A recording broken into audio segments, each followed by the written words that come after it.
一集會講解2019年 DSE Geography MC 第2題。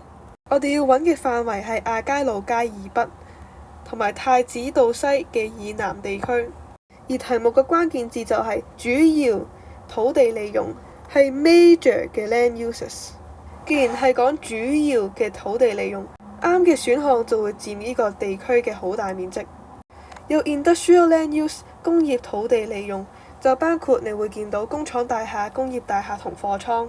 而 institutional land use 社團土地利用嘅例子包括學校、教堂、醫院、診所同軍營。而 residential land use 住宅土地利用就係人哋住嘅地方。highlight咗紅色呢條就係亞皆老街，而亞皆老街嘅北方就係呢個方向。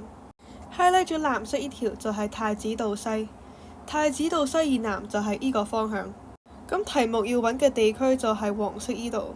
我會將呢個地區嘅 industrial、institutional 同 residential land use 分別用啡色、紫色同綠色嚟 highlight 佢哋出嚟。